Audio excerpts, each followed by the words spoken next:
Olá, mais um Memória Manchete, dessa vez de uma forma diferente. Olha só, eu vou até tocar aqui para vocês saberem com quem que eu estou falando. Olha aqui, ó. 今日のメモリア・マンチェテはエドアルド・ミランダと日本の英雄たちと É!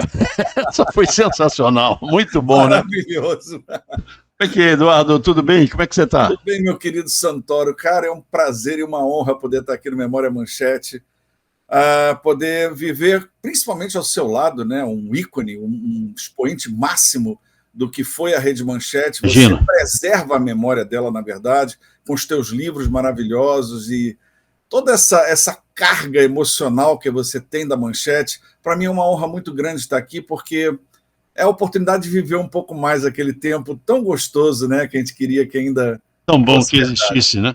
Verdade, com certeza. E tem um monte de gente que continua dizendo, não, a Manchete vai voltar, não tem como. Não tem... Aquela Olha, Manchete foi. É o que eu costumo dizer, Santoro. As pessoas dizem para mim, principalmente em relação à parte de desenhos animados, né? Se a Manchete voltasse, você estaria lá? É claro que eu digo que eu estaria com uma honra, mas que não esperassem que Manchete não fosse exatamente o que qualquer emissora é hoje em dia. Porque cada emissora ela é fruto do seu momento, né? Da cultura vigente, das regras sociais vigentes. E você não pode fugir disso. Como é que a gente não poderia ter um documento especial hoje em dia. Tudo cortado, né? Não dá. Como que um psicólogo, você é psicólogo, né? É verdade. Psicólogo vira diretor de cinema, né? De cinema da Manchete, e hoje crítico de... Como é que vira? Como é que aconteceu? E o rei dos animes. Rei. Rei, tu quer me quebrar. Pai já tá fazendo... Pai, tá bom, então tá bom, pai. Então, mas pra mim, você é o rei.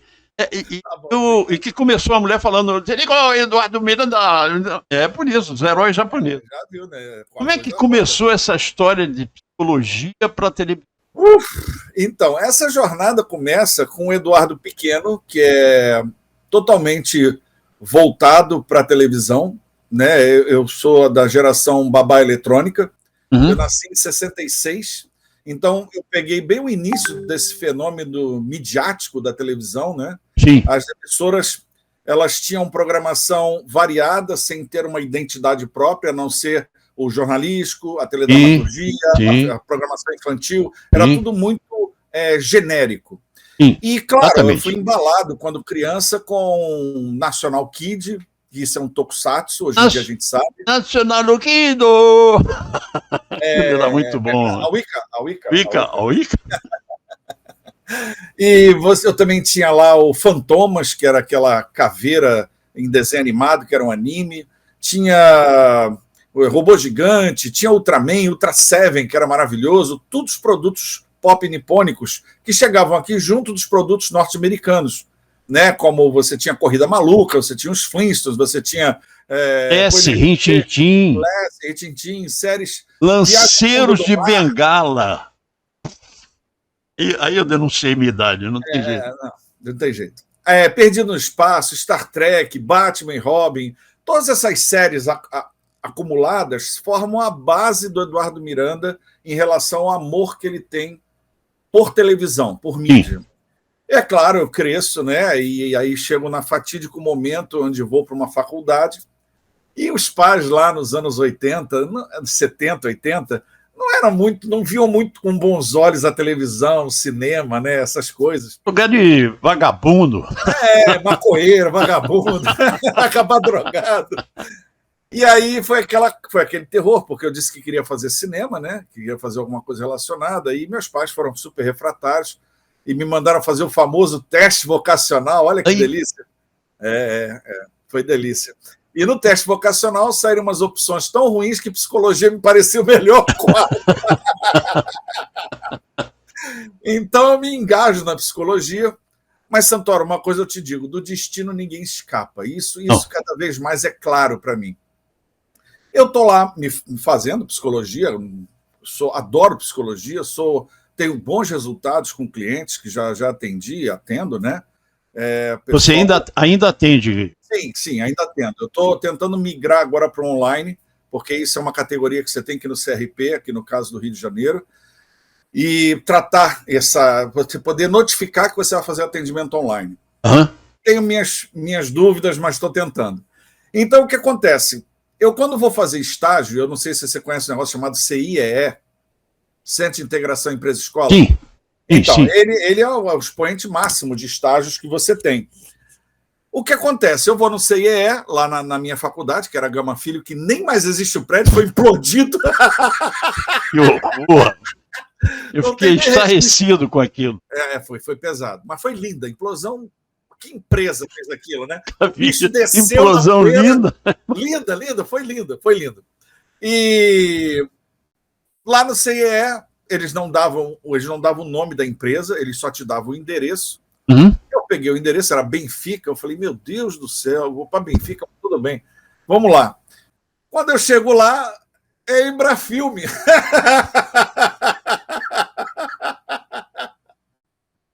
É claro que eu ficava mais na sala do copião do que fazendo teste, aplicando teste, é óbvio. Claro. Cadê o Eduardo? Tá vendo os novos filmes nacionais que estão na sala do copião. Pega ele lá.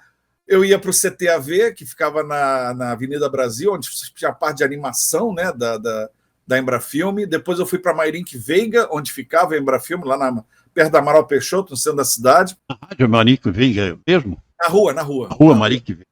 Onde ficava a Embrafilme. Hã? E lá conheci atores como Norma Bengel, o Carlos Mossi e... Nossa, tanto elenco assim do cinema nacional, né, daquela época. Hã? A Rosana Guessa, e nossa, depois eu vou reencontrar. Minha amiga até hoje, mora no meu condomínio. Ela é um doce, Doce de pessoa. Ela vai ser entrevistada também. Entrevista. Ela na divisão de cinema era sempre um espetáculo, né? Para vender os filmes dela era um barato. Mas vamos lá, são outras histórias. E aí o que acontece? Ficou claro, né, cada vez mais claro, que aquilo, psicologia não era o meu momento ali, né? Era mais cinema mesmo. Eu tinha acabado. Aí depois ele de Embrafilme vira a Fundação do Cinema Brasileiro e eu continuo lá até o dia que tem um desentendimento lá dentro. Eu não tô satisfeito com o que eu estou fazendo. E minha mãe diz para mim assim, talvez ainda pensando, né? Será que fizemos certo? Diz assim, Eduardo, está inaugurando uma TV aqui no Rio de Janeiro. Eu falei, que TV? A TV Rio. Eu falei, mas peraí, mãe, TV Rio é antiga, Canal 13, é muito velho. Não, é uma nova que estão fazendo. Vê aí, era a TV Rio, a TV local que ficava lá na Cidade Nova, que também nem mais existe o prédio. Sim, também. Foi demolido. Ficava do lado da quadra da Estácio e da Vila Mimosa, né? Isso. A referência, se alguém pegar. Tem um grande prédio lá, que era Sul América, alguma coisa assim. Prefeitura, né? Eu acho que é a própria prefeitura, né? Ficava atrás da prefeitura. Aí o que acontece? Caraca, eu tenho que ir para lá, né? Porque não é aqui o meu lugar. E a TV Rio, ela tinha sido fundada, que na verdade era a Radiodifusora Ebenezer, que era uma estação religiosa, né? Uhum. O que aconteceu? O Walter Clark, ele sai da TV Globo e ajuda a fundar a TV Rio, né? Essa nova TV, essa TV local. Você deve ter ouvido falar em Carlos Cataldi. Claro que sim. O Cataldi, ele era o âncora do principal programa lá da TV Rio, Rio Urgente. E você já ouviu falar em Roberto Jorge? Claro. Sentado na calçada, né? Isso. Roberto Jorge, que é da época do Teatrinho Troll e tudo mais, ele era o diretor de programação lá na época. E ele, literalmente, é meu padrinho em televisão. Porque que legal. O que eu faço? Eu monto um programa de terror com comédia chamado TV 13 Terror. Uhum.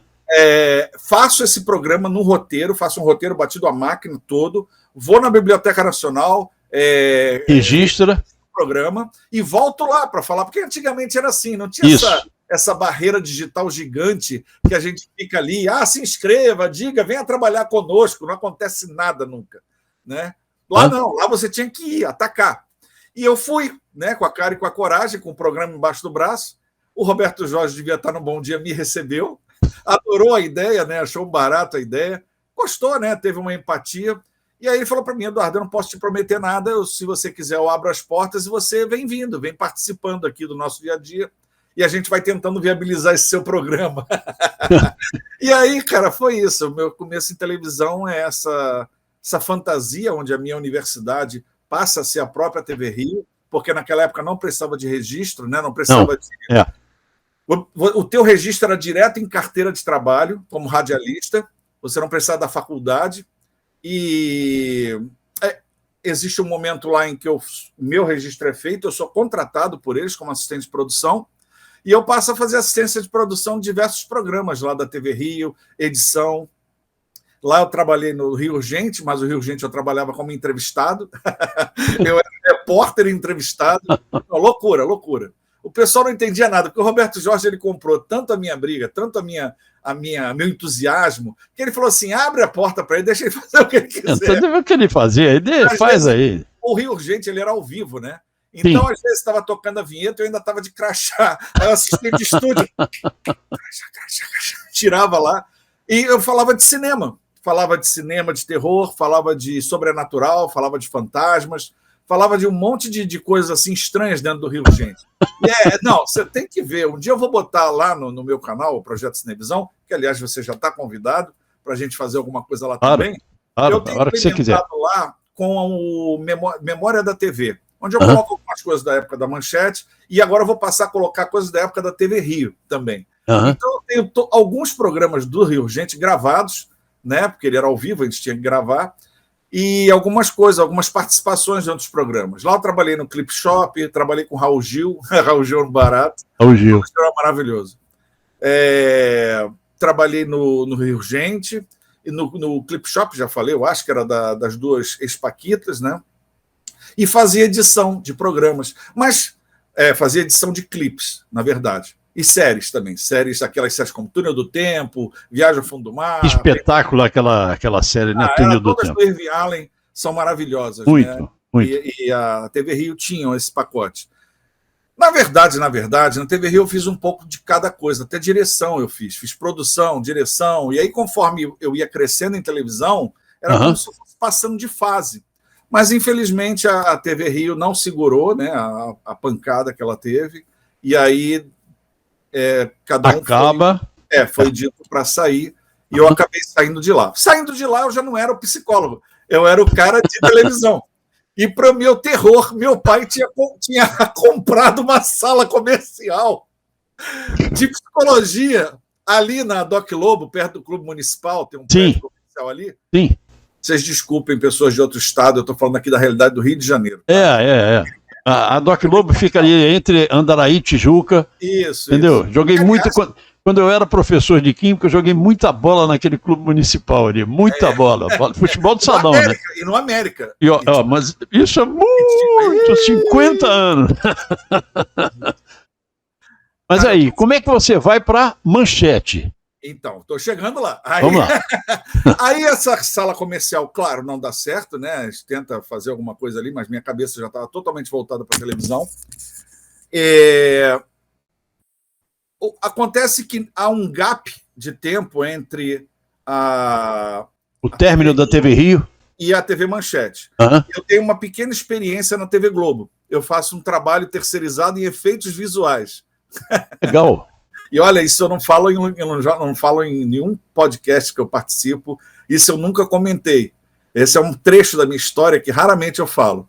Mas você, mais do que ninguém, merece, Santoro. Com certeza. Muito obrigado. Efeitos visuais na TV Globo. Eduardo Miranda, o rei, o pai. Pronto. Pra você não ficar chateado. O pai dos animes. Os outros que ficam, No meu videocast eu falo o que quiser e o entrevistado também fala o que quiser. Aqui é livre. Democracia. Isso. Aí o que acontece? Eu tenho esse trabalho, eu não sei se você lembra de uma série chamada Araponga, que era com Claro. Meira, ele fazia um detetive atrapalhado. Tarcísio Meira, Luísa Brunet, não era Luísa Brunet? Ilka Salaberry. Ilka Salaberry. Então o que acontece? Lá eu tive a missão de fazer uma maleta de detetive que fazia um dispositivo para a arma laser sair na frente e depois eles iam fazer a câmera reversa e a minha entrava. O meu eu não sei de onde vem isso, mas o meu eu era tão entusiasmado, ou é tão entusiasmado para efeitos visuais, que eu não só fiz a Armin entrar, sair como ela entrar também. Tinham 2 dispositivos. Aí o cara olhou e falou assim, porra, mas como é que tu conseguiu fazer isso? E eu fiz esse trabalho lá. Moscou contra 007. Pode ser. Lembra o pé daquela mulher, daquela velhinha, que dela saiu uma faca assim, ó, pra matar, né? Por aí. A vibe era por aí. Esse trabalho acabou, foi um trabalho terceirizado, e nesse momento também o Roberto Jorge, eu entro em contato com ele, e ele já estava na TV Manchete, o Roberto Jorge, e ele me chama para lá.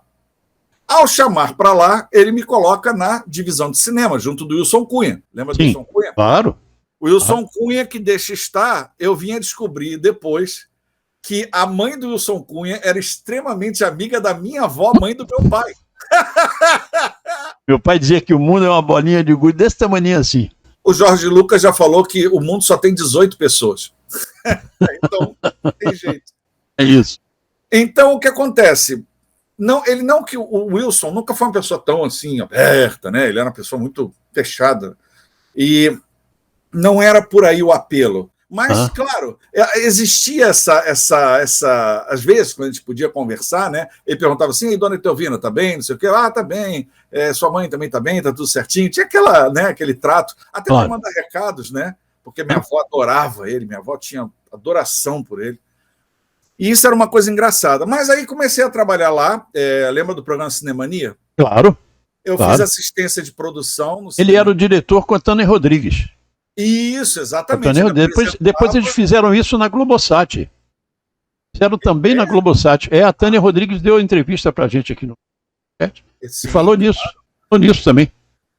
Então, lá o Cinemania, ele era uma ilha de conhecimento, um oásis para você saber de cinema de fato, né? Porque o Wilson é um grande crítico de cinema. Eu tenho pena dele não estar na mídia mostrando para essa garotada o que é ser crítico de cinema, né? O que você fazer uma análise. Eu já enchi o saco dele às vezes para ele voltar. Se você tem contato com ele, nós vamos entrar em contato com ele para ele fazer Memória Manchete. Tem que fazer. Isso Temos que fazer. Ele é muito tímido, né? Mas de repente o que acontece, né? O não a gente já tem, né? Ele é o inverso do Santoro e do Eduardo Miranda, né? Com certeza. Então, aí de lá, eu comecei a fazer a edição, né, das séries da casa. A edição de programação é aquele negócio, explicar para a galera, né? Em televisão, você tem uma coisa chamada encaixe. O que é o encaixe? Se tua televisão tem muita propaganda, muita gente anunciou nela, o que é uma boa coisa, os programas têm que ter mais números de breaks. Ou uma extensão maior de break. Isso. Uma extensão maior não é interessante, porque você muda de canal, no caso, né? Ou assim. Depois que o controle entrou no Brasil. Mas tinha nego que ainda pegava e ia lá rodar o seletor. Antigamente era tac, depois era o seletor, isso. Aí você tem que abrir breaks para criar os blocos, para você botar a propaganda. Então a minha missão qual era? Era pegar toda essa programação infantil, pegar séries ao vivo, tudo que vinha da divisão de cinema, que são os enlatados, e abrir os breaks que a diretoria de programação demandava. Sim. Então eu ia com uma porranca de fita lá pro... Era o quarto andar, né? As ilhas de edição, ou era segundo? Não, quarto andar era TV e quinto andar. Não, quarto sexto andar era TV, sexto, não? Não, era quarto e quinto. Quarto era TV, era mais os estúdios e as CPPs e as ilhas. Sim, então, é isso que eu estou falando. O quarto andar e o sexto eram as produções. Sim, produção era sexto andar. Onde ficava a divisão de cinema. Isso. E aí, então, ia para lá e, claro, começava a fazer as edições. Quando eu chego na casa, já existem, e isso é um ponto muito nevrálgico, né? Porque geralmente os fãs acham que eu me atribuo a chegada desses tokusatsus, que são as séries japonesas. Como é que é o nome? Fala de novo. Eu adoro quando você fala esse nome. Tokusatsu. Tokusatsu cheio. Anime. Tokusatsu. Animação. Tokusatsu, série ao vivo. Então, quando eu chego na casa, já existe Jaspion, Giban, Jiraiya, Changeman, Maskman, Flashman, Patrine, Spilvan, Cybercops, Black Kamen Rider, já existe toda essa galera lá. Cybercops, acho que já falei. Todos esses de manhã, né? Na programação lá, quando eles botavam, porque às vezes ficava meio tapa-buraco, né? Eles botavam de manhã, um pouquinho à tarde, eles permeavam pela programação. Entendi. E, Era claro, igual o Silvio Santos com Chaves. Dava um espaço pau ali na Record. na Record. Não, lá também tinha o Clube da Criança, né? Onde Isso. você tinha toda essa, absorvia esses programas. A programação infantil da Manchete era muito respeitada. Era muito. Tudo na Manchete era respeitado, né, Santoro? Uhum. A gente tinha o vanguardismo, como o Fernando Barbosa Lima uma vez falou, lá, o Fernando Barbosa Lima sobrinho, ele que foi o diretor-geral nosso lá, né? Nós sempre fomos vanguardistas. Sempre. Programas da Rede Manchete, até hoje, ninguém teve coragem de fazer. O Cabaré do Barato era um exemplo. Aqueles bonecos eram fantásticos. Aquilo ali era... O Gildo era meu amigo particular. O Gildo era um gênio. Aquilo era um espetáculo, o Cabaré do Barato. A Gildo, para mim, ele é o maior e melhor humorista que já aconteceu. Quem só ouviu na televisão não sabe quem era esse homem no teatro. O poder dele fazer você rir. Eu tenho uma passagem... Eu tentei fazer um projeto com ele, mas ele já estava muito velhinho e não deu tempo. Eu criei uma peça para ele, assim, muito legal. E uma vez eu estava subindo o elevador, que eu tinha que ir lá na direção geral, e ele estava junto no elevador. E eu, meu Deus do céu, todo lado da Gildo Ribeiro, assim, sabe? Eu tava...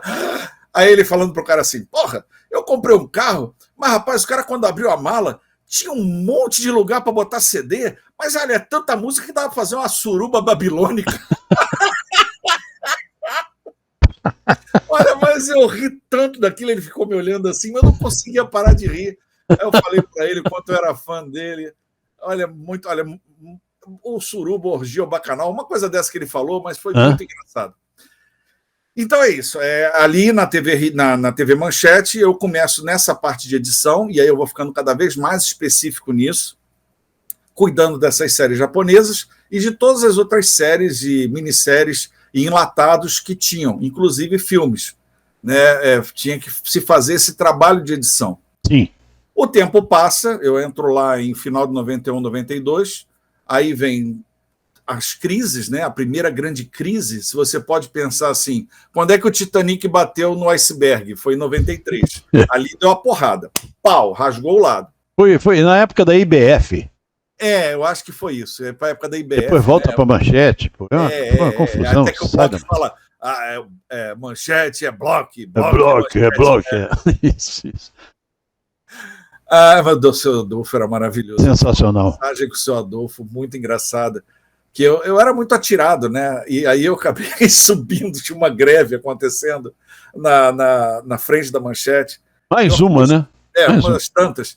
E aí eu acabei subindo lá, até onde ele estava. E aí fui falar com ele. Aí, o que você quer, meu filho? O que está acontecendo? Ele botou a mãozinha, mas o que houve? Aí eu falei, senhor Adolfo, eu tenho um projeto bom, que pode ser bom. Como assim projeto, meu filho? Eu estou com um problema de greve aqui, não está podendo. Não pode, não. Fala com o moço ali, pelo amor de Deus, fala com o moço. Ele falava chorando, né? Ele falava chorando. Não, sempre assim, sempre. Muito legal. E aí o que acontece? Em 93, os principais diretores saem da casa por causa da crise, isso é uma coisa natural, não tem nada de errado nisso. Os diretores são profissionais como qualquer. Se eles estão vendo... Foi o que aconteceu comigo na TV Rio, também quando vi que a coisa ia dar mal, eu saí fora, e numa questão legal, foi tudo bom, foi tudo show. E, claro, as direções ficaram vazias, e quem estava lá dentro teve que assumir, né? Eu não estou tentando lembrar o nome dele aqui. Você lembra de um diretor executivo que tinha lá, o Félix? Félix? É Félix? Não. Puxa vida. Diretor executivo? Não é Félix. Expedito Grossi. Não, ele era magrinho, moreno, magrinho. Félix Camargo. Félix Camargo, então. Félix Camargo. Claro. Félix, você falou Félix Camargo. Félix Camargo. Esse é o cara que eu estou vindo lá das ilhas de edição, por mais de um dia de trabalho, e agora já sem a direção, né? Ele morreu ano passado. Morreu ano passado. Gente boníssima. Todo mundo andava sempre com aquele terno magrinho, sempre elegante. Ele morava em Paquetá. Isso. Poxa, que pena. O filho dele é nosso amigo até hoje no Face. Se eu soubesse, eu tinha até ido no velório, porque ele foi uma pessoa decisiva na minha vida, né? Foi ele que, quando eu estou voltando, essa notícia me pegou de porrada agora. Essa eu não sabia, não. Deu uma... Mas ele era gente boa, ele estava muito bem lá em cima. Ele foi Ele era uma pessoa do bem. É. Era uma pessoa do bem. Ele confiou em mim. Foi engraçado isso. O corredor vazio, né? Tudo vazio, grande maioria vazio, porque muitos, quando perdem a chefia, não voltam, né? Ficam ali no piquete, ficam fazendo greve e tudo mais. Eu sempre, minha filosofia, minha criação não dizia para ir fazer piquete nem greve. Eu tinha que cumprir um trabalho, eu ia cumprir esse trabalho, e a maioria na divisão de cinema também ficou assim. E aí o Félix, o Camargo, ele está vindo, né? Eu tô subindo ali a escada onde tinha o acervo de fitas, no canto, né? Num dos cantos do prédio. Sim. E aí eu tô vindo de lá com uma porrada de fita na mão, né? Que eu tinha acabado de editar um monte de coisa, e vem ele pelo corredor.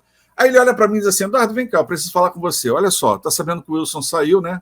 E claro, eu tinha sabido, porque eu vi o Wilson fazer a cartinha dele, ele estava conversando comigo sobre a saída dele e tudo mais. Eu falei: Félix, eu vi isso, Félix, realmente ele vai sair, a gente está aqui meio preocupado, o que vai acontecer? Aí ele olhou para mim e falou assim: olha só, Eduardo, eu quero que você assuma a divisão de cinema. Você é a pessoa que eu acredito que possa dar um bom encaminhamento a ela, você tem um bom conhecimento de cinema, você sabe as rotinas da casa, você se aplicou aqui dentro e tal. Então eu quero que você, a partir de agora, você chegue lá na sala e diga que você está assumindo a divisão de cinema e você vai tocar a divisão de cinema. Assim? Assim. Chegue na sala e diga: olha, agora o diretor sou eu, tá? Aí chega o editor na sala. Aquelas fitas todas. Com aquelas fitas todas, bota em cima da mesa e fala: pessoal, olha só, preciso falar com vocês. E lá já tinha pessoa que achava que ia ser o sucessor do Wilson, com os pés em cima da mesa. Estava assim, deitadão. Que merda. Que merda, só tem essa expressão. Aí, cara, eu chego lá, aí digo assim: olha só, acabei de contar com o seu Félix e ele disse que a partir de agora eu estou no comando da divisão de cinema. Aí eu digo: oi? Como é que é? Como assim? Ele disse que eu estou no comando da divisão de cinema e vamos tocar o barco. Aí quando eu estou começando a falar, essa pessoa vira para mim e falou o seguinte: olha só, você vai assumir, né? Então, sua mesa é essa aqui, seus papéis são esse aqui, seu armário é aquele ali, o arquivo é aquele ali, e agora você se vira. Pegou as costas e foi embora. Aí ficou mais tenso, né? Que aí criou-se aquele clima na sala. Perdelhou de vez. Perdelhou de vez, foi no ventilador. Aí, aquela hora, né, que você senta na sua cadeira, assim, na sua nova cadeira, pensando: meu Deus do céu. Cheio de prego isso aqui, tá envenenada. Senhora. Deixa eu ver se tem alguma porta aqui por trás de mim, né? Se dá para alguém chegar por trás. Aí eu falei: agora é a hora, né? Então vamos lá, vamos tocar o barco. Aí eu falei: pessoal, olha só, não vamos mudar absolutamente nada do que a gente está fazendo. A gente já sabe direitinho qual é a rotina daqui, a divisão de cinema, ela anda sozinha, a gente vai entender a nova formatação a partir de agora, mas a rotina continua. Então, qualquer dúvida a gente vai conversar, vocês me perguntem, e a gente vai criando isso. Claro. Todo mundo olhando para aquela cara assim de merda, sabe? Tá bom. Tá bom. Tá. Salário já não estava saindo direito. E eu cheio de entusiasmo, né? Aí nisso também, eu acho que já estava há algum tempo, acho que o Gerardo Lucas, que passou a ser o diretor de programação. Pai da Cristiane Torlone, né? É? É. O Gerardo Lucas? Não era pai da... Acho que sim. Geraldo Lucas. Gerardo. Gerardo não. Não, é Gerardo Lucas. Estou me confundindo. Aí eu, claro, colo com o Gerardo Lucas, porque ele, por ser o diretor da divisão de programação, né, da direção de programação, a divisão de cinema é diretamente ligada à programação, porque é ali que tudo que não necessita de produção vai acontecer. A divisão de cinema, eu costumo dizer que ela é o primeiro e o último baluarte de uma televisão. Por quê? Porque você não depende de ninguém, você já tem um produto pronto. Entendi. Se tiver contratado, você vai botar no ar. Acabou. Você tem programação. Tanto que no final da manchete... Mas quem contrata é você ou trazem para você? Aí era o comercial em São Paulo. Tá. Osmar Gonçalves. Osmar Gonçalves fazia os contratos. Grande Osmar. Grande Osmar, que, se eu não me engano, está na CNT.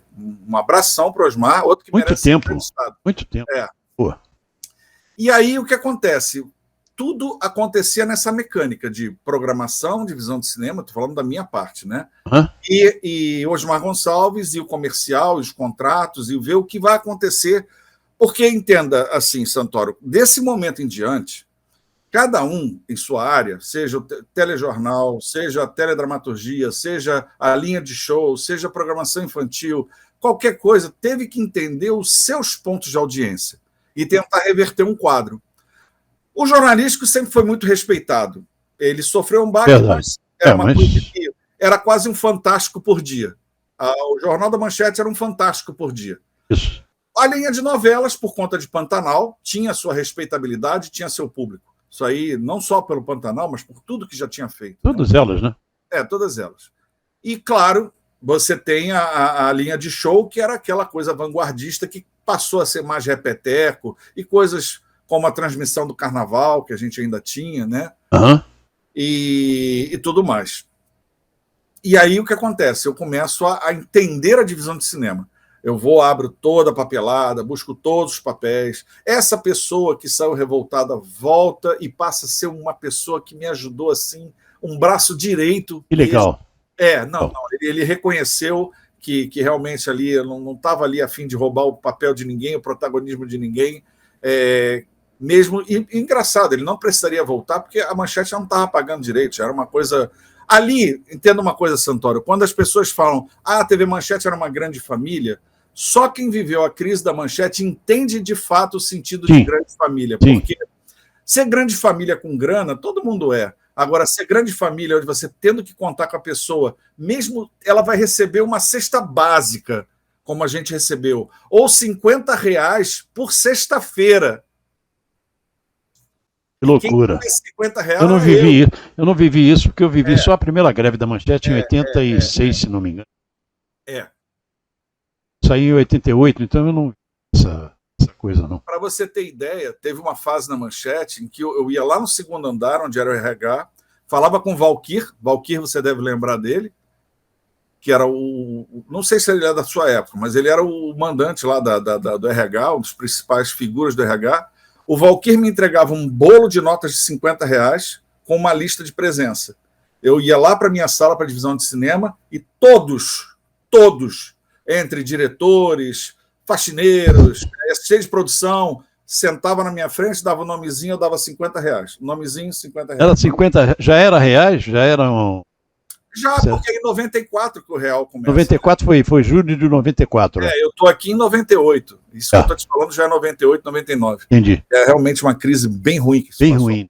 Foi quase o final da Manchete. Vamos voltar. Eu quero saber como é que surgiu essa história de Cavaleiro do Zodíaco. Foi um fenômeno na TV brasileira. Não foi na Manchete, foi na TV brasileira. Incrível. Aí o que acontece? Cada um tem que fazer a sua parte. A minha parte ia ser muito difícil, porque toda a parte da programação infantil estava dando traço. E traço dá menos do que uma única pontuação. Na época, eu soube que uma pontuação era equivalente a 126 mil aparelhos ligados. No Rio de Janeiro? No Rio de Janeiro. Para você dar um ponto... 126. Tinha a maquininha do lado, né? O minuto a minuto. A gente ficava ali acompanhando. Para dar um ponto, eram 126 mil aparelhos ligados. E, cara, eu sabia que uma audiência satisfatória era 15, 16. Isso é uma audiência saudável de grandes emissoras. Jornal da Manchete, não falha não. Segunda edição, deu algumas vezes, tá? Era impressionante aquele jornal. Não, era um fantástico. E era 11h30 da noite, imagina. Sim, louco. Não, isso aí é uma respeitabilidade que não tinha nem o que dizer. Então, o que acontece? Primeira coisa que eu falei para o Gerardo Lucas, né, com a demanda, né?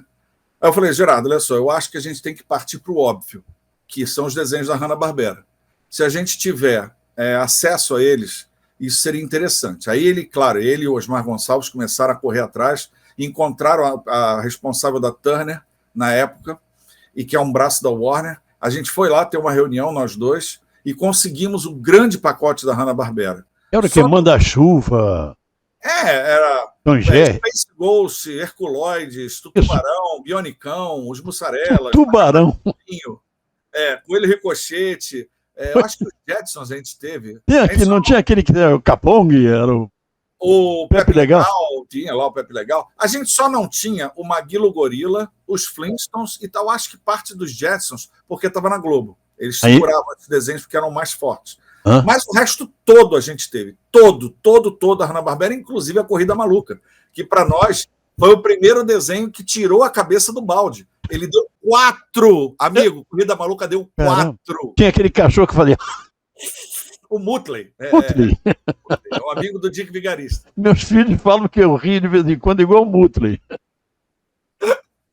É verdade. Então, o que acontece? A partir daí, o que eu faço? Eu começo a fazer uma amálgama, né? Eu pego o que já tem na casa, que, claro, são os tokusatsus, esse nome bonito que você gosta. Tokusatsu. Esses, para mim, é assim, foi a primeira demanda que eu fiz para a direção geral e para a direção de programação vamos renovar isso. Sim. Era necessário que isso fosse renovado.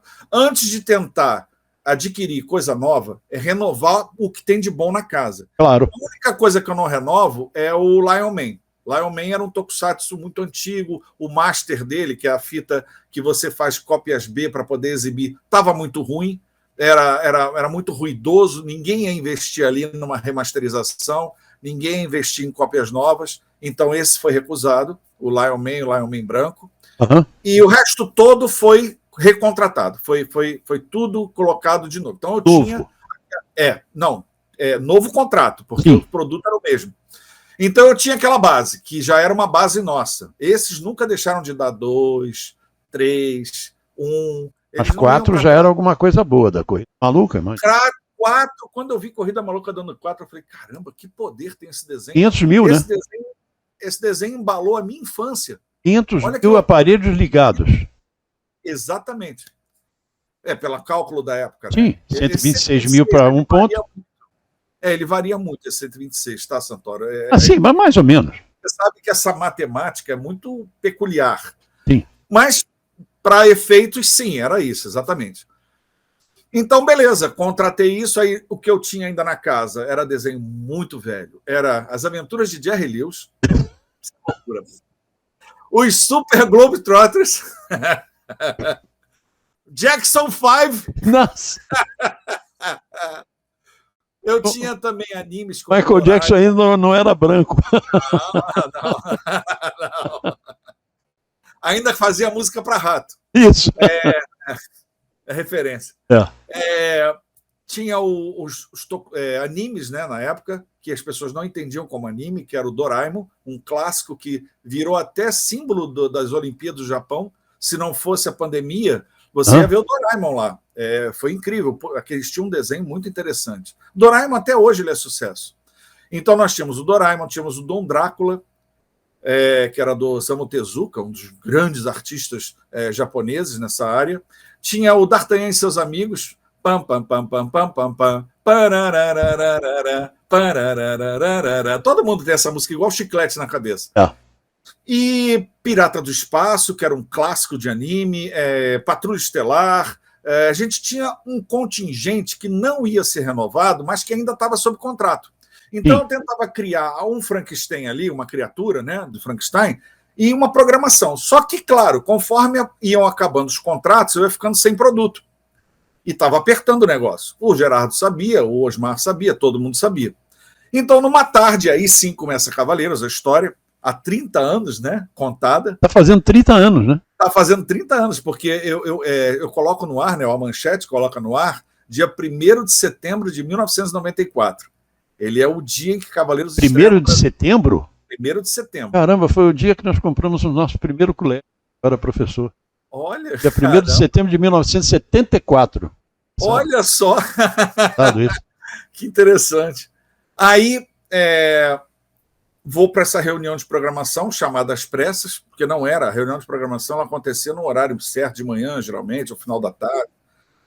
Mas no meio da tarde ali, eu estava no meio do trabalho, tentando entender ainda qual era a próxima estratégia a ser adotada, porque eu já estava avisando o Star Trek, que estava sendo oferecido, remasterizado pela CBS, né? Tinha também o Benji, tinha Acredite Se Quiser, ainda estava rolando, ou com Jack Palance, né? Isso, Jack Palance. Esse aí ficou muito famoso. Muito. E a Ilha da Fantasia. Isso. Né? Então, eu estava vendo os outros produtos. O Voo da Águia, que era uma minissérie, ficou famosíssima.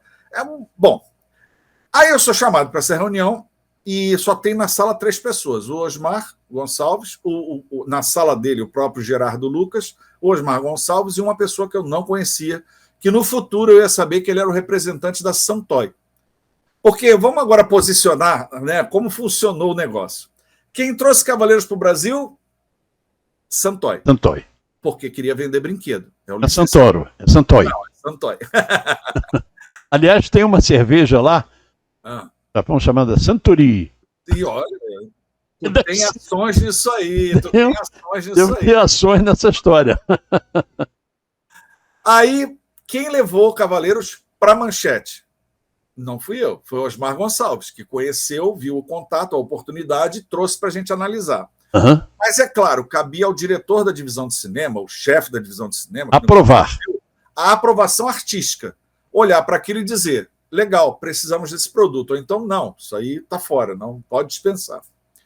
Estou lá, chego lá, estão muito animados, né, muito eufóricos. Eduardo, senta aqui no monitor, assiste aí, que isso aí é coisa nova, é coisa boa. Aí eu me sento, né? Eles 3 ficam aqui atrás.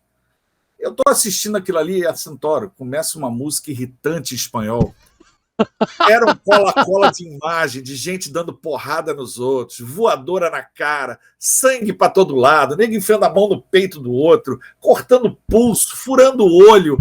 E eu, tipo assim, olhando aquilo ali assim, aí eu olhava para cima, tipo assim, tipo a pegadinha, né? Abriram algum programa de pegadinha, eu estou sendo a primeira vítima, deve ser, ou uma delas. E eu olhava para aquilo, não tinha história, Santoro, era um promo de 15 minutos, eu acho, ou 10 minutos, eu acho que falo 15, deve ter tido 5, mas para mim foi uma tortura tão grande que eu acho que foi 15, eu não sei. Por aí.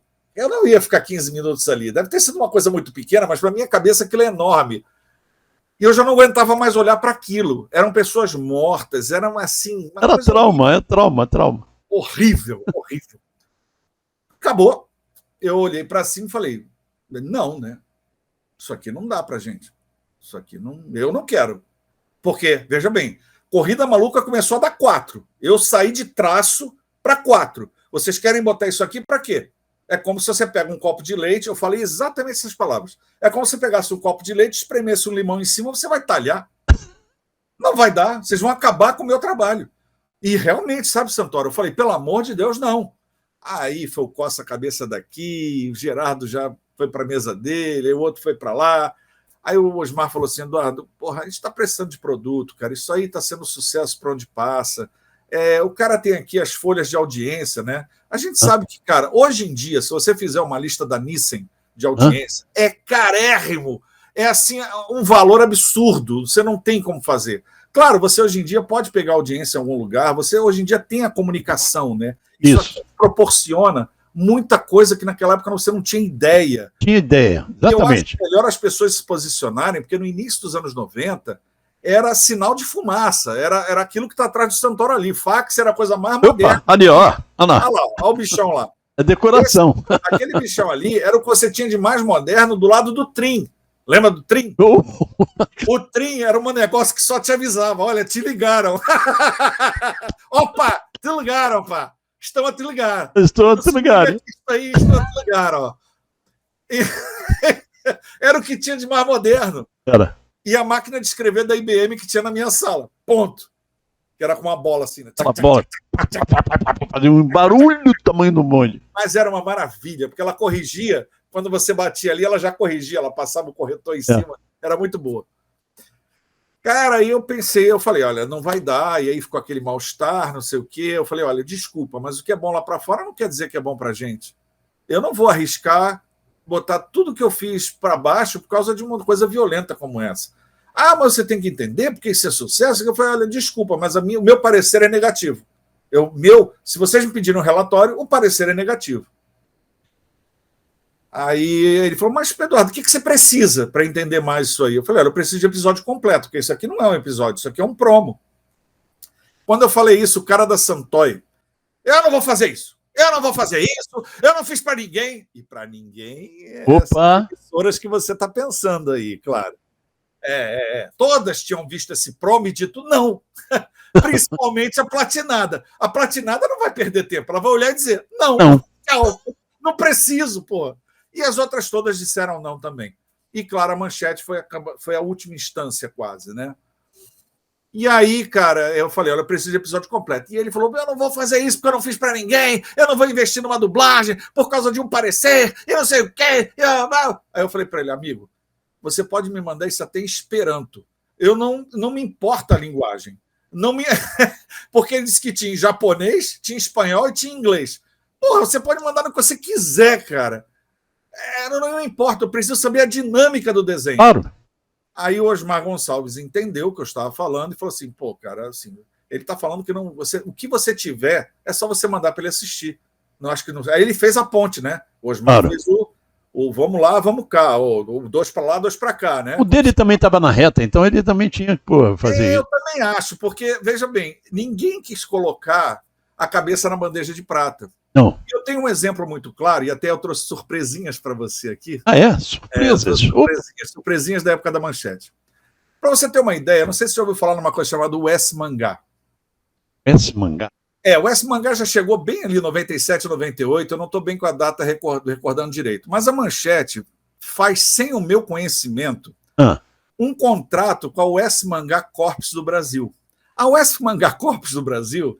ela negociava OVAs. O que são OVAs? São desenhos de média e longa duração japoneses, mas que não têm nenhuma afinidade com criança. Eles são de temática muito adulta. Eles são violentos, extremamente violentos, e com sexo até não poder mais. E eles contrataram. E um dia eu chego na sala do Gerardo Lucas, isso lá em 98, 99, 97, 98, 99, não, acho que foi 97 ou 98. Ele vira para mim, nervoso, fumando da maneira que ele fumava, né? Porque o Gerardo ele tinha uma característica. Ele pegava o cigarro, tirava o filtro, mascava o filtro enquanto fumava o cigarro sem filtro. Não, assim, Gerardo foi único. Eu nunca vi uma pessoa fazer isso. E acender um com o final do outro. Assim, isso eu vi. Mas ele mascando o filtro e fumando, sem. Olha. Bom, isso é um capítulo à parte. Ele vira para mim, e isso aqui é o original, tá, Santoro? Foi o que eu recebi na minha mão na época.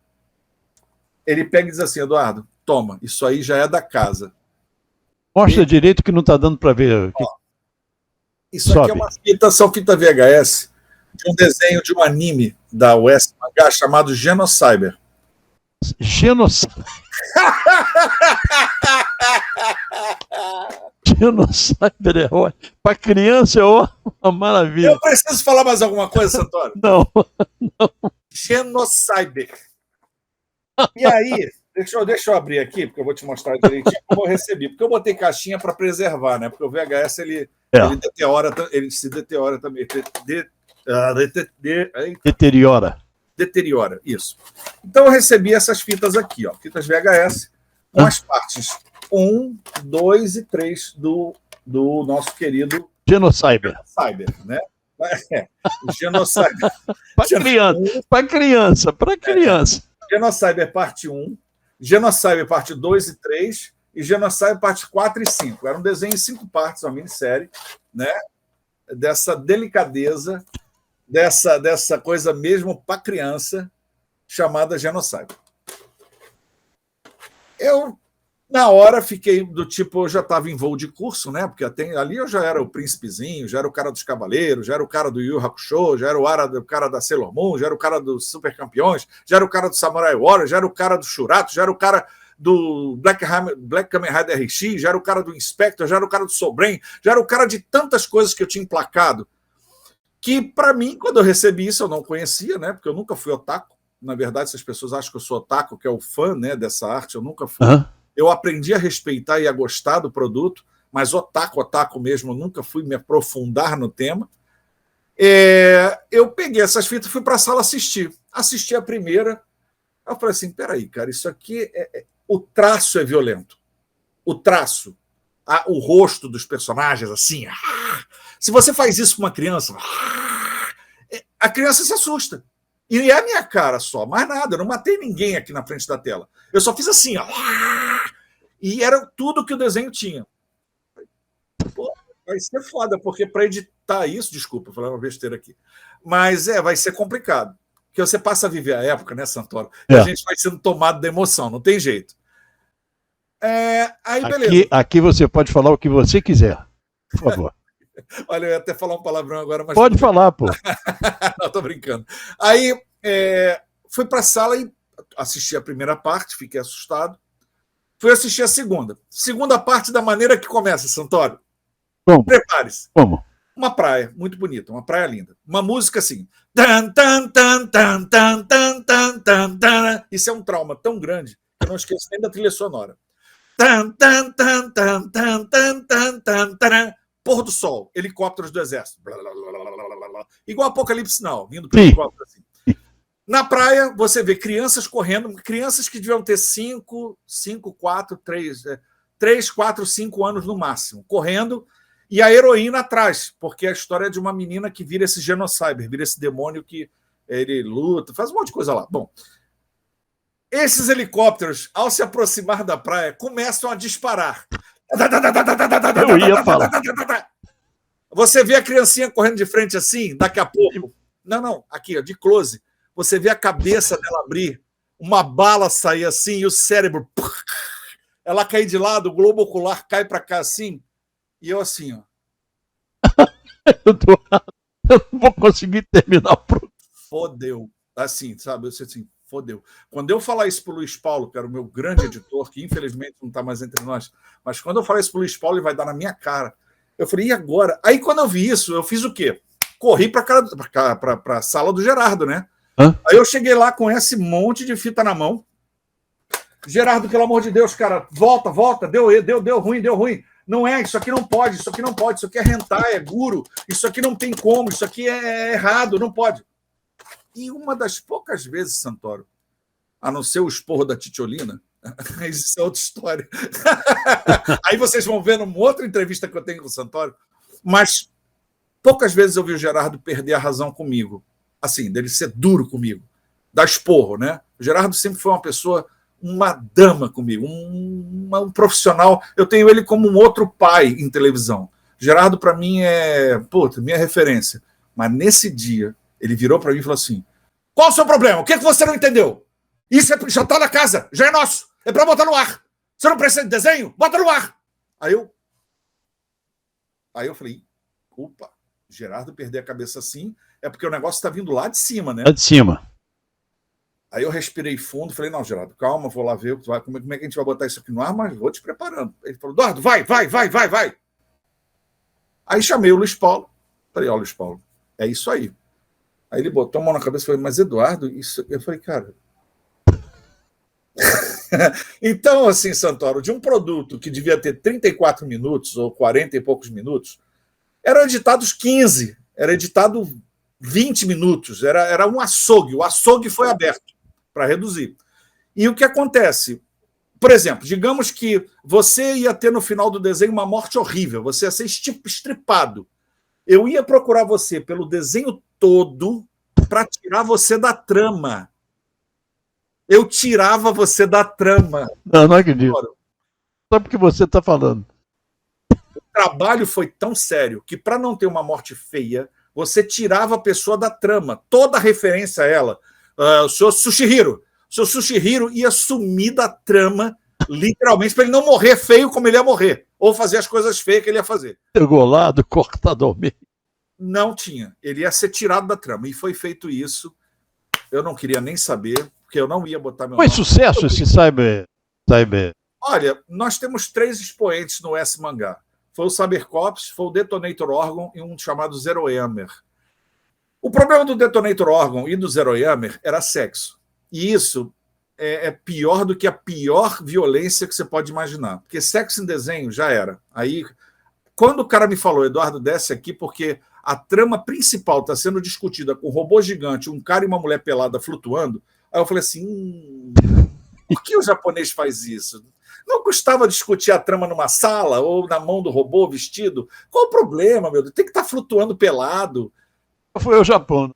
Não, nunca fui, mas não nem acredito que seja assim, porque é difícil, né? Cara, aí você tinha ali insinuações, a mulher pegando no seio, tomando banho, se secando, um monte de coisa que realmente, para criança, sexo, você pode ter uma pessoa sangrando, mas uma pessoa em relação sexual ou sexualidade é errado, aí é muito errado.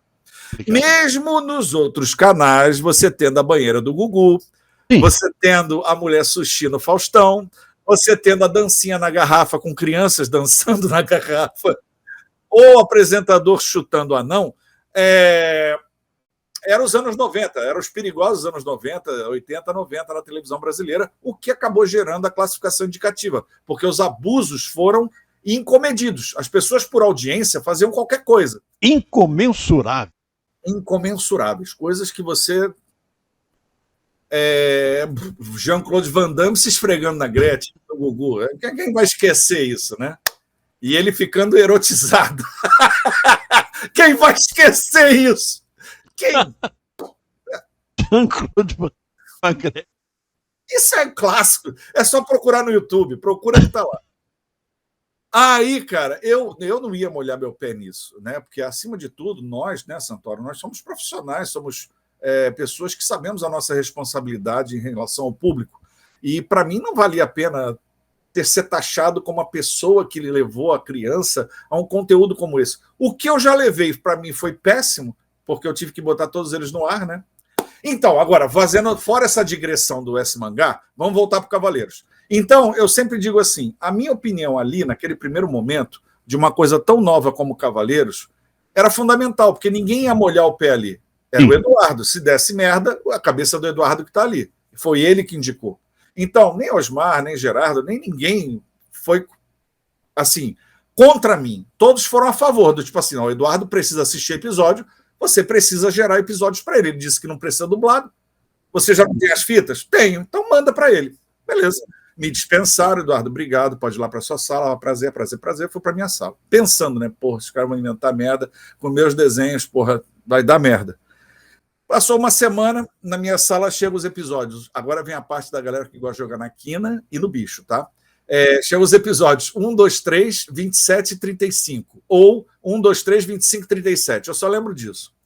E aí eu começo a assistir Cavaleiros. O primeiro episódio, mesmo tendo a orelha de um cara cortada no chão, pulsando, que é a orelha de um cara chamado Cassius, que o protagonista, o Seiya, ele vai numa luta lá, que ele está lutando para conquistar a armadura de Pegasus, né?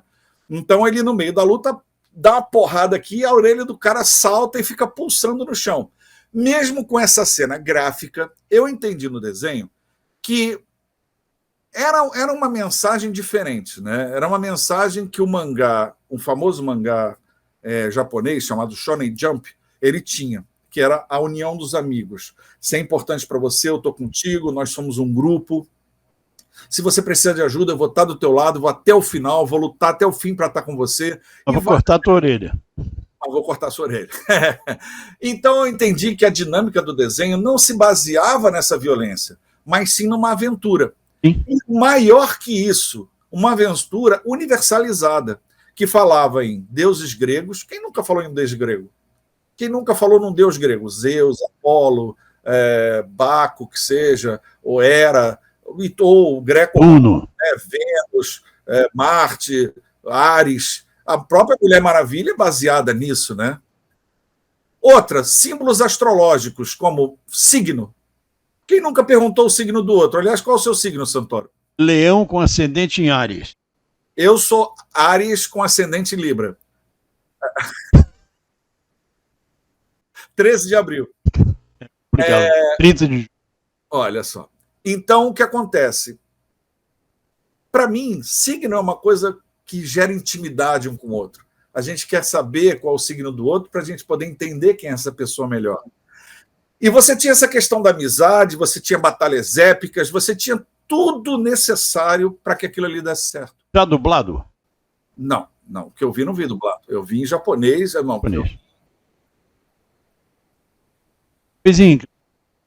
eu vi em espanhol. Los Cavaleiros del Rodrigo. E aí eu fiz o meu relatório, que infelizmente eu não pude guardar esse material, adoraria ter guardado esse material, mas o que fizeram na manchete no final, a Receita Federal, quando fecha o prédio, você não podia tirar mais nada dali de dentro.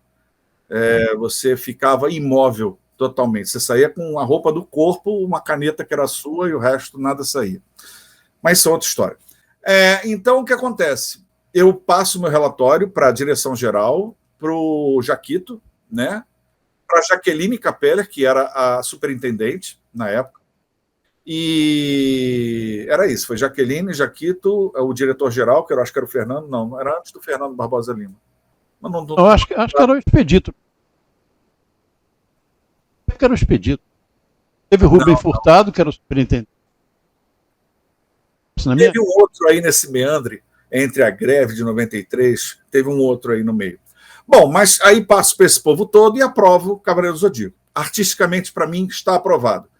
Eu entubo, mesmo assim, não tendo todos os episódios para assistir, mas o que eu vi me pareceu lógico. Dá para a gente adequar, dá para a gente fazer um bacana aqui. Passa-se um pouquinho mais de tempo e beleza, Cavaleiro chega na casa. Né? E dublado. Aí, dublado pela Gota Mágica, a direção de dublagem do meu queridíssimo amigo Gilberto Baroli, e toda a família dele, mas os grandes profissionais que se uniram. Temos que entrevistar o Baroli, porque com certeza. Fantástico. A adaptação da dublagem. Né? Até porque existe um gap nisso tudo, porque tem uma época que eu não consigo exibir mais nada além da até a Casa de Leão. Porque numa trama, no meio da trama de Cavaleiros, eles têm que subir as casas do Zodíaco, né? Sim. Batalhando com cada guerreiro de ouro para poder salvar a menina, que é a reencarnação de Atena, que tomou uma flechada lá no grande santuário. Mas alguns Cavaleiros de Ouro são a favor deles, outros não. É uma longa história, uma história muito bacana. E o que acontece? Na Casa de Ouro, a gente fica. Na Casa de Leão, a gente fica preso, porque eu não tenho mais episódios para frente. Então era bater na Casa de Leão, voltar pro primeiro episódio. Bater na Casa de Leão, voltar pro primeiro episódio. E aí, tipo assim, tem que ter produto novo. Aí a TNT Séries faz hoje, ela bate lá no programa, aí volta. Aí a gente teve que criar aquele resumão da semana, que era um episódio à parte que mostrava o resumo, né, da história na semana. Exibi ele em 2 horários também, por causa das crianças estudavam à tarde e de manhã, né, quando ele vira sucesso. E, cara, foi essa loucura, até que eu acho que, no fim, esse problema da dublagem acabou fazendo o efeito estilingue, né? Porque conforme a gente foi criando uma expectativa, quando é o nosso querido Eloy de Carlo, ele vira e fala assim, próxima terça, episódios inéditos de Cavaleiros... Não, essas cenas você nunca viu. Cara, quando ele falou isso, caraca, o negócio assim, porra, vai explodir. Santoro, deu 19, Santoro. 19. Deu 19. Eu, quando olhei para o minuto a minuto, eu falei assim, não pode ser verdade. Não pode ser verdade. Aí logo veio a notícia de que um dia eu havia batido a sessão da tarde num pico. Eu tinha dado um pico que tinha batido a sessão da tarde. E isso foi uma notícia muito legal. Tá bom. E aí eu andava pelo corredor volitando. Eu não andava mais. Eu flutuava pelo corredor. Assim, era o Deus máximo ali dentro. Era o Deus ex-máquina da Manchete. Ele vai salvar a Manchete. Era o escolhido, o Messias, era o... Era apelido de príncipezinho, cara. O pessoal dizia, lá vem o príncipezinho, né? Tá sacaneando. E, tipo, geralmente eu digo o seguinte, que todo fenômeno da Manchete, diz que geralmente as pessoas chamam de a era de ouro dos animes e tokusatsu no Brasil. O fenômeno, ele é separado entre AC e DC. Antes de Cavaleiros e depois de Cavaleiros, com todo respeito à religião. Mas existe essa separação, porque antes os animes, os tokusatsu, eles não tinham um nicho, eles não tinham uma diferenciação do que eles eram. Eles estavam jogados na programação infantil das outras emissoras, da própria Manchete, como um outro desenho qualquer. Sim. A única coisa que a gente dizia é que era o desenho do olhão, do que tinha um olho grande, né? O desenho do olhão. Era a única diferença que a gente dava. Porque de resto tinha Speed Racer. Speed Racer era um grande anime, mas todo mundo via aquilo como um desenho como outro qualquer. Claro. Né? Então, Cavaleiros, ele é o fomentador de um mercado. Ele abraça o Brasil, o licenciamento passa a ser um sucesso, se bem que, claro, merece aqui a nota. Uma semana depois que Cavaleiros está no ar, toca o telefone, e eu não vou dizer o nome do engraçadinho, vira e fala assim: e teus cavaleiros? Cadê teus cavaleiros? Teus cavaleiros. Teus cavaleiros. Corta. Quando ele vira sucesso e sai no Globo uma nota gigante dizendo Eduardo Miranda coloca Cavaleiro Zodíaco, mas não foi só você que botou Cavaleiro Zodíaco no ar, não. Tem nós também aqui, e todo mundo quer ser pai, né? Filho bonito, todo mundo quer ser pai. Filho feio, ó. Rapidinho. E os seus cavaleiros, hein? Cadê seus cavaleiros? E Cavaleiros, sim, ele não teve uma decolagem vertical assim. Ele foi, sabe aquele avião que vai subindo bem pesado e devagar? Porque, entenda, Santoro, assim, não existe isso aqui. Não existe o celular. Esse monolito do 2001 aqui, não existia. Esse é o monolito 2001. Pode ser, no espaço era isso. É na nossa mão agora. Os macacos agora seguram ele. Eu sempre pensei nisso. Então, o que acontece? Ali, na época de Cavaleiros, você era obrigado a esperar a criança ver o amiguinho não sair de casa, não sair para passear, nem para jogar bola, nem para brincar na rua. Na escola, o boca a boca, com o lançamento do álbum de figurinhas, a troca de figurinhas. Então, isso foi um fenômeno viral, que literalmente viral, foi viralizando. Você na rua agora não via criança jogando bola, mas indo para casa do amiguinho para todos verem junto o episódio. Que legal. Não que isso não existisse. Os otakus sempre existiram, entendeu, Santoro? Explica o que é otaku, você já falou. Otaku é o fã de anime, o fã da cultura pop nipônica. É o fã de tokusatsu, anime, mangá, é aquela pessoa que é um adorador dessa arte. Então, clubes de otaku que se reuniam na casa de uma pessoa, num play, num clube, num clube muito fechado. Não, era tudo muito fechado. Eu sei, mas surgiu.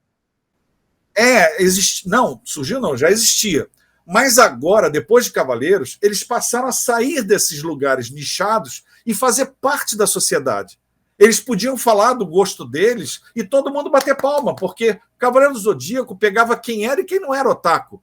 Ele caiu no que toda novela quer ser, folhetinesca. A trama era folhetinesca. Todo mundo queria saber o que ia acontecer no próximo capítulo. E Cavaleiros tinha prólogo e epílogo. Então, era maravilhoso, do tipo, na próxima semana, ou amanhã, Eloy de Carlo.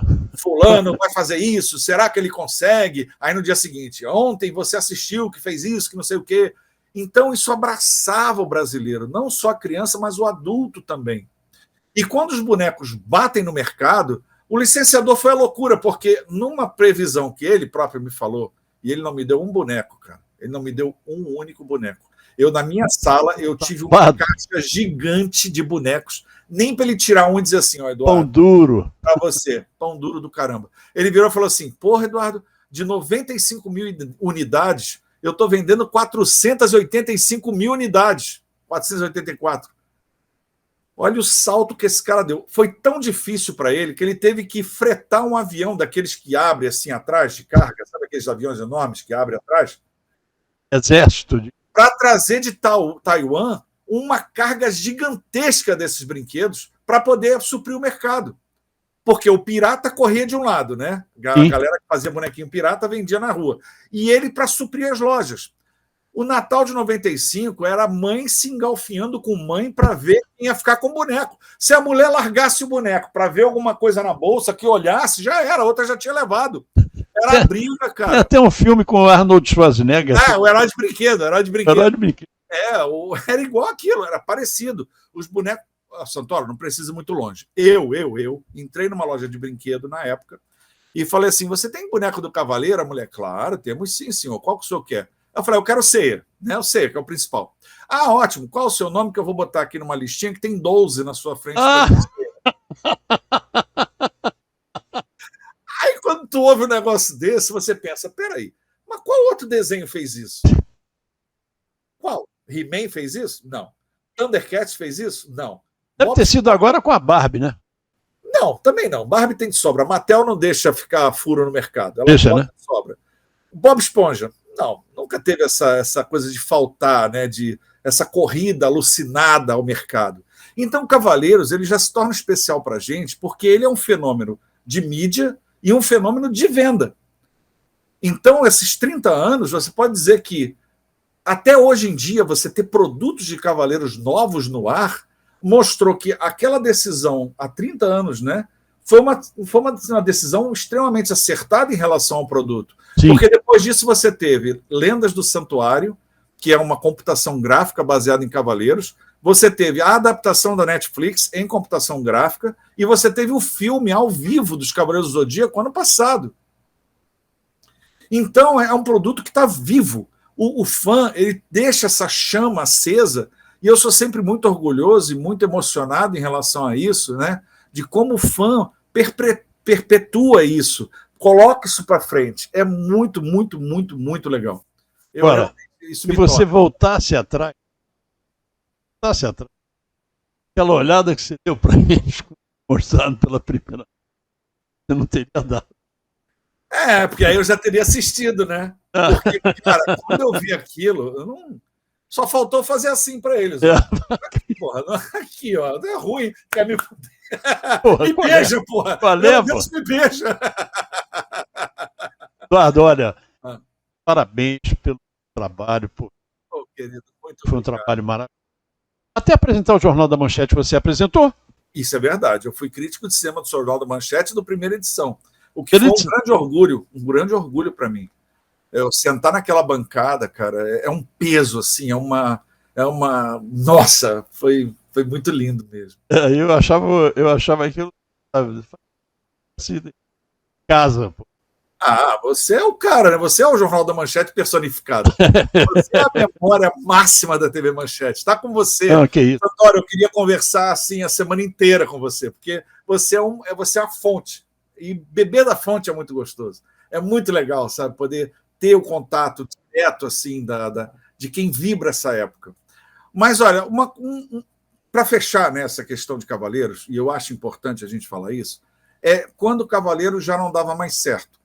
Como foi a saída de Cavaleiros do ar?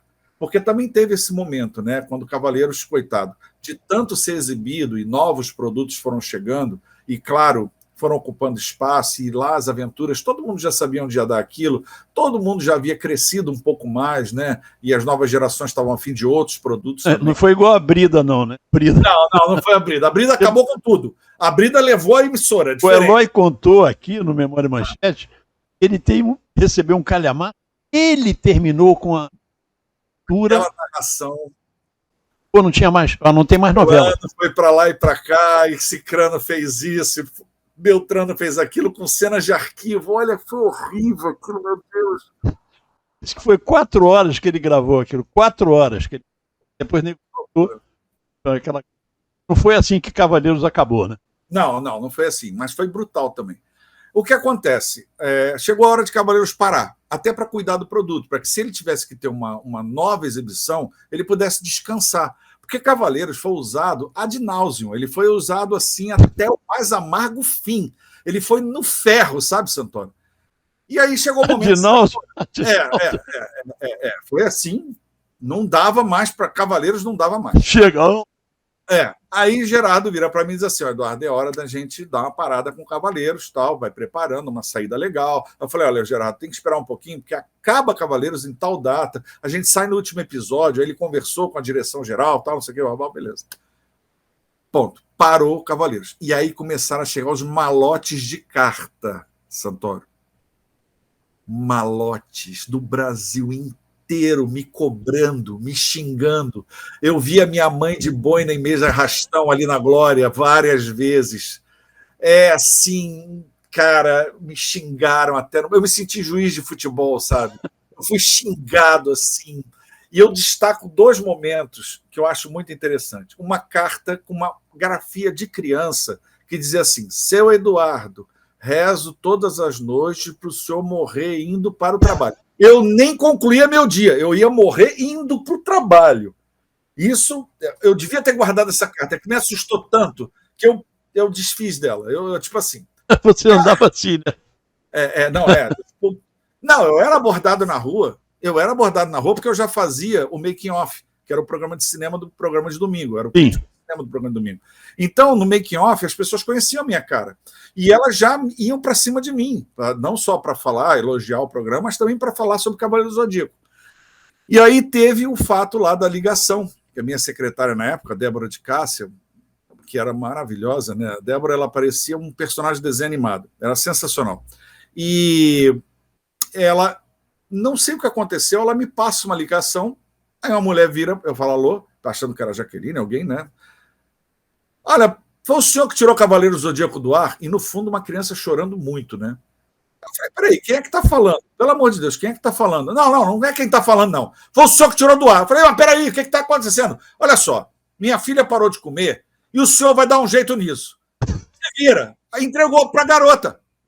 Quando eu. Alô, a garota. Eu falei, alô, pelo amor de Deus, alô, qual o seu nome?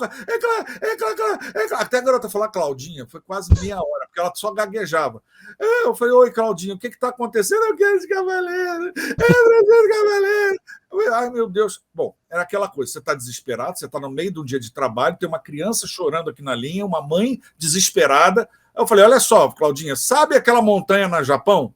Nem sei se a garota sabia que era o Monte Fuji. Ela explodiu. Saiu um monstro lá de dentro e os cavaleiros tiveram que ir para lá correndo salvar o Japão. Eles vão ter que ir para lá, fazer essa batalha, vão salvar o Japão e vão voltar, tá bom? Ah, é? Eu falei, vão ter. Claudinha. Eu vou dizendo assim: meu canto no inferno, aquela minha casa com deck sobre o lago de lava já está montada, né? Mas tudo bem. Claudinha, você promete pro tio que você vai comer, que você vai voltar a comer? Tá bom. A mãe pega e diz assim, bom, e desliga na minha cara. Assim, Santoro. Foi tipo assim, eu falei, aí eu entendi a loucura. Eu falei, porra, aí é difícil, que aí é complicado. O fã é complicado. O fã é uma criatura muito complicada. Então, foi só para dar o arremate final, porque a chegada foi muito bonita, mas a saída foi complicada pra caramba. Porque você é cobrado pelos fãs até o mais amargo fim. Porque ninguém para entender. As pessoas se iludem que televisão é feita para elas. Né, Santoro? Vamos falar segredo, vamos falar o segredo. Vamos tirar o véu, vamos tirar o véu, Santoro. Vamos tirar o véu. Não, a TV aberta é feita para patrocinador. É feito para quem dá o chum-chum, o dinheirinho. Aberta? Você... Aberta? Hoje em dia também. O cabo já abriu também. O cabo já abriu as pernas. Então, você é a última instância. Você é aquela pessoa que tem que gerar número, só, mais nada. Mas se o patrocinador disser não estou gostando, você não vai ver mais sua série, não vai ver mais nada. Tchau. Então, se você gosta, assista e diga para todo mundo assistir, porque se os númerozinhos baixarem, e aí eu falo uma coisa que geralmente nos eventos de anime que eu faço, eu sou vaiado, aliás, eu puxo essa vaia, né? Eu chego um momento na minha palestra que eu falo assim, gente, vamos lá, eu quero uma salva de vaias, mas aquela agressiva, com palavrão no meio. E todo mundo fica meio assim, do tipo, que porra é essa? Vamos lá, vai lá. Tá fraco, vamos embora, mais rápido. Agora eu vou falar um negócio para vocês e eu quero ouvir essa vaia, hein? Fã não dá audiência. Porra, nego, tá desgraçado. Mas, Santoro, fã da audiência? Não. Não, porque é nichado.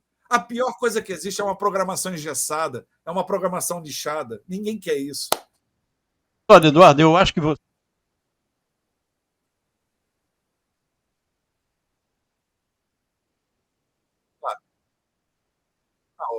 Que isso? Agres. Só com o Tokusatsu. Agres, né, mano? Naquela época.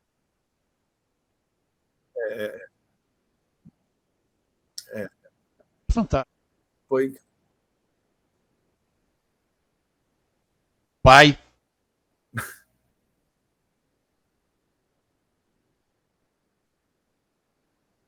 É verdade. E nem o carro. Ele foi. Beleza. E até hoje não tem transmissão ao vivo melhor que a da Manchete, tá? Sim. Com toda a tecnologia, com toda a inteligência artificial, não há melhor transmissão ao vivo que a Manchete. Não há. Ou com. Nossa. Então, eu acho.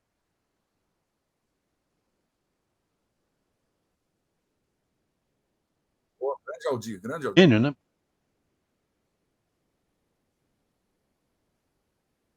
Eternamente.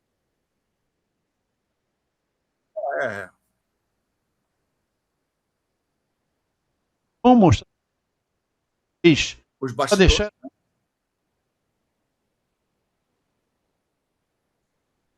É um registro. Essa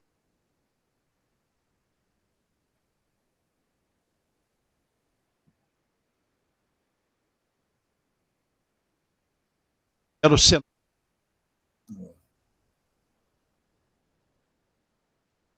Palácio. Ficou a Câmara dos Deputados que.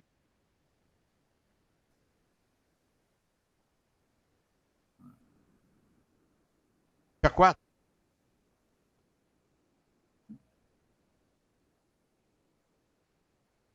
Ponte Rio. Fenômeno. É um evento. É um evento. Teve gente que botou, não, foi Portugal. Projeto. Tem. Você faz ação fantástica que você tem em relação ao que você fez. Isso também.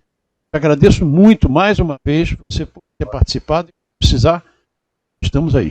Com certeza, e Santoro, eu te digo, para mim é uma honra muito grande que um profissional do seu calibre volte a sua atenção para mim, porque é tão difícil o reconhecimento, é tão difícil aquilo que é muito maior que o dinheiro, né? Porque não é dinheiro que pague um legado, né? O que você fez na sua vida.